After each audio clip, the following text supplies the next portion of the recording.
Michael Madhusudan Dutta, জন্ম 1824, মৃত্যু 1873।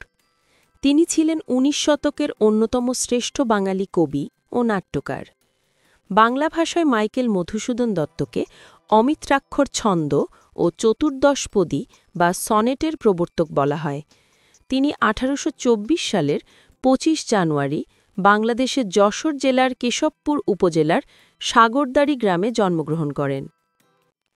Michael Madhusudan দত্তের উল্লেখযোগ্য রচনা: Meghnad Badh Kabya, the captive lady, Sharmishtha, Krishnakumari, Padmavati, বুড়ো শালিকের ঘাড়ে রো, একেই কি বলে সভ্যতা, তিলোত্তমা সম্ভব কাব্য, বীরাঙ্গনা কাব্য, ব্রজাঙ্গনা কাব্য, চতুর্দশপদী কবিতাবলী, হেক্টর বধ ইত্যাদি। মাইকেল মধুসূদন দত্ত সম্পর্কিত বিসিএস পরীক্ষার প্রশ্নসমূহ।